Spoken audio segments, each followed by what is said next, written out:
মৰমৰ ছাত্ৰ ছাত্ৰীসকল সকলোকে এডুকেশ্যনেল চেনেলটোলৈ স্বাগতম জনাইছোঁ। এই ভিডিঅ'টোৰ জৰিয়তে তোমালোকৰ ভগ্নাংশ পাঠৰ 114 পৃষ্ঠাৰ পৰা প্ৰশ্ন উত্তৰসমূহ সমাধানৰ লগতে বুজাবলৈ চেষ্টা কৰিম। আহা আমি ভিডিঅ'টো আৰম্ভ কৰোঁ। প্ৰথমতে তোমালোকে বৰ্গাকৃতি বা আয়তাকৃতি বা বৃত্তাকৃতি কাগজ এডোখৰ কাটি ল'বা। ইয়াত তোমালোকক দেখুৱাবৰ বাবে বৰ্গাকৃতি কাগজ এডোখৰ কাটি লোৱা হৈছে। কাগজখন কাটি লোৱাৰ পাছত দুটা সমান ভাগত কাগজখিলা ভাগ কৰিবা।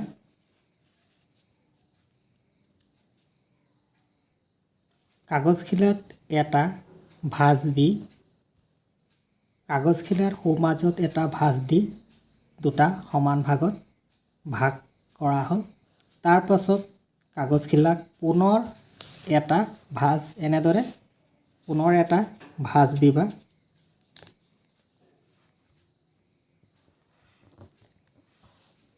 এনেদৰে পুনৰ এটা ভাঁজ দিয়াৰ পাছত কাগজখিলা খুলি দিবা। খুলি দি ভাঁজে ভাঁজে আঁচ টানিবা। এই ভাঁজৰ ওপৰত আঁচ টানিবা। ঠিক একেধৰণে এই ভাঁজৰ ওপৰত আঁচ এডাল টানিবা। আঁচ টনাৰ পাছত তোমালোকে কাগজখিলাত চাৰিটা সমান ভাগত ভাগ হোৱা দেখা পাবা। এটা, দুটা, তিনিটা, চাৰিটা সমান ভাগত ভাগ হোৱা দেখা পাবা, হয়নে? এতিয়া এই চাৰি ভাগৰ যিকোনো তিনি ভাগত ৰং কৰিবা। তিনি ভাগত ৰং কৰাৰ পাছত তোমালোকে ক'ব পাৰিবানে তোমালোকে কিমান অংশত ৰং কৰিছা? এতেকে তোমালোকে ৰং কৰা অংশ হ'ল 4/3। অৰ্থাৎ মুঠ সমান ভাগ কেইটা আছে? 4টা আছে। গতিকে ভগ্নাংশ চিনৰ তলত 4 বহিব। আৰু তোমালোকে যিহেতু 1, 2, 3 তিনিটা ভাগত ৰং কৰিছা, সেইবাবে ভগ্নাংশ চিনৰ ওপৰত 3 বহিব। আৰু পঢ়োঁতে আমি কেনেদৰে পঢ়িম? পঢ়োঁতে আমি 4/3 বুলি পঢ়িম। ঠিক আছে। এতিয়া আহা আমি পাঠ্যপুথিত থকা প্ৰশ্নসমূহৰ সমাধান কৰোঁ। তলৰ ছবিবোৰত 4/3 অংশত ৰং কৰা। দ্বিতীয় ছবিটোলৈ চোৱা। দ্বিতীয় ছবিটো সমানে সমানে কিমানটা ভাগত ভাগ কৰা হৈছে? 4 ভাগত ভাগ কৰা হৈছে, হয়নে? 1, 2, 3, 4। এই 4 ভাগৰ কিমান ভাগত তোমালোকে ৰং কৰিবা? 3 ভাগত, হয়নে? যিহেতু প্ৰশ্নটোত 4 ভাগৰ 3 ভাগত ৰং কৰিবলৈ কৈছে, গতিকে তোমালোকে এই যি 4টা সমান ভাগ আছে, 4টা সমান ভাগৰ যিকোনো 3 ভাগত ৰং কৰিবা। ঠিক একেধৰণে তৃতীয় ছবিটোৰ ক্ষেত্ৰতো যিকোনো 3 ভাগত ৰং দিবা। চতুৰ্থ ছবিটো একেই। সমানে সমানে 4টা ভাগ আছে। এই 4টা ভাগৰ যিকোনো 3 ভাগত ৰং কৰিবা। ঠিক আছে। এনেধৰণে গোটেইকেইটা ছবিৰ 4/3 ৰং কৰা হ'ল। ভগ্নাংশ মতে ৰং কৰোঁ আহা। প্ৰথম ছবিটো তলত দিয়া ভগ্নাংশ মতে ৰং কৰি দিয়া আছে। বাকীকেইটা ছবিৰ তলত দিয়া ভগ্নাংশ মতে তোমালোকে ৰং কৰিব লাগিব। আহা দ্বিতীয় ছবিটোত তলত দিয়া ভগ্নাংশ মতে ৰং কৰোঁ। তলত কিমান ভগ্নাংশ দিয়া আছে? 4/1।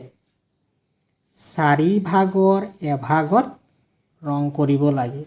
1 ভাগ, 2 ভাগ, 3 ভাগ, 4 ভাগ। এই 4 ভাগৰ যিকোনো এভাগত তোমালোকে ৰং কৰিবা।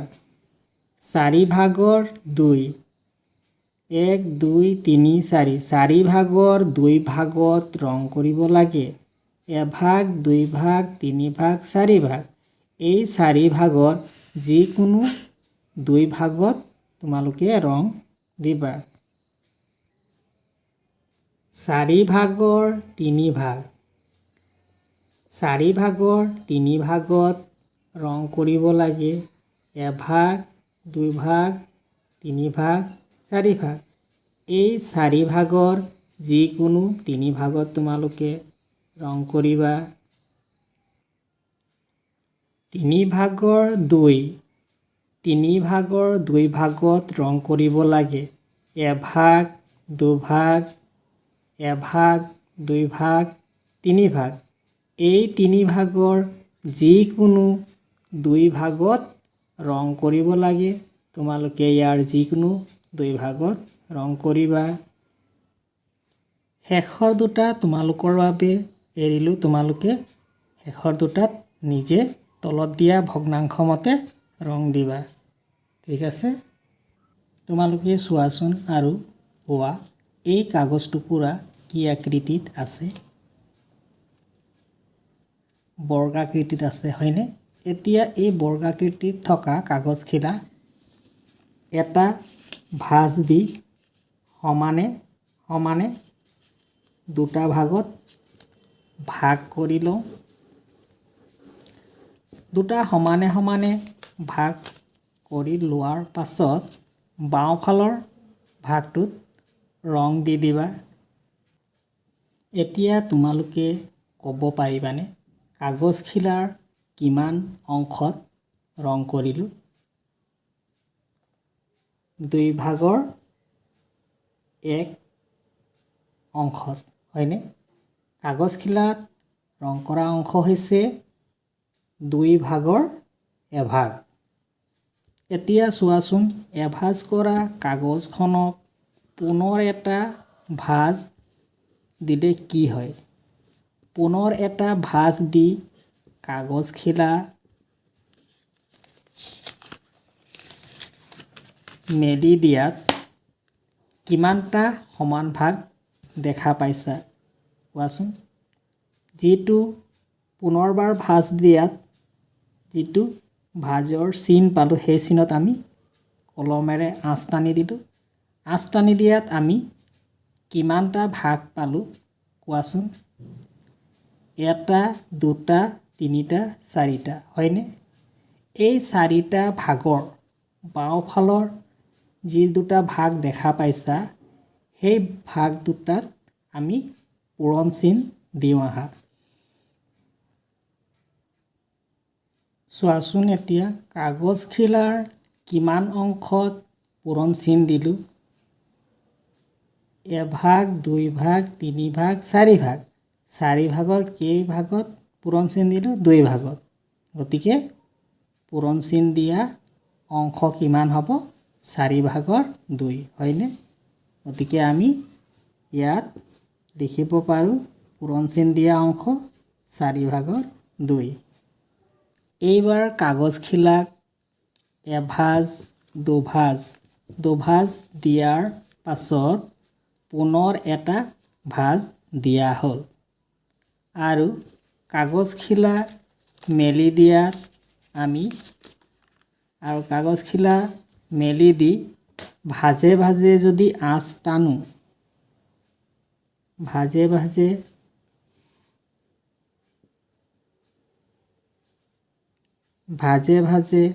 আঁচ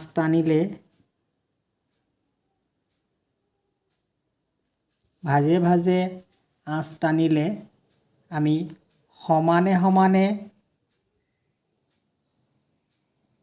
কিমানটা ভাগত ভাগ হোৱা দেখা পাম? 1 2 3 4টা 5টা 6টা 7টা 8টা 8টা সমান ভাগত ভাগ হোৱা দেখা পাম, হয়নে? এই 8টা ভাগৰ বাওঁফালৰ 1 2 3 4 বাওঁফালৰ 4টা ভাগত তোমালোকে ৰঙা চিন দিবা। এতিয়া তোমালোকে কোৱাচোন কাগজখিলাৰ কিমান ভাগত তোমালোকে ৰঙা চিন দিলা? 8 ভাগৰ 4 ভাগ হয়নে? তোমালোকে মন কৰাচোন এই কাগজখিলাৰ কিমান ভাগত ৰং কৰিলোঁ? প্ৰথমতে এই কাগজখিলাৰ সমানে দুভাগ কৰি এভাগত ৰং কৰিলোঁ হয়নে? অৰ্থাৎ 2 ভাগৰ 1 ভাগত। দ্বিতীয়তে এই কাগজখিলাক সমানে 4টা ভাগ কৰিলোঁ। 4টা ভাগ কৰি যিকোনো 2টা ভাগত পূৰণ চিন দিলোঁ, অৰ্থাৎ 4 ভাগৰ 2 হয়নে? তৃতীয়তে এই কাগজখিলাক 8টা সমান ভাগত ভাগ কৰিলোঁ আৰু তাৰে 4টা ভাগত ৰঙা চিন দিলোঁ, অৰ্থাৎ 8 ভাগৰ 4 হয়নে?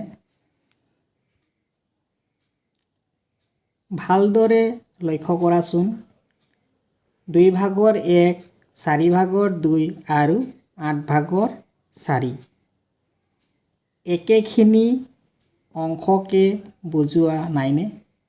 ৰং কৰা, ইয়াত ৰং কৰিছোঁ, ইয়াত পূৰণ চিন দিছোঁ, ইয়াত ৰঙা চিন দিছোঁ। একেখিনি ৰং কৰা অংশকে বুজোৱা নাইনে? নিশ্চয় তোমালোকে ধৰিব পাৰিছা ছবিকেইটা চাই যে একেখিনি অংশকে বুজাইছে।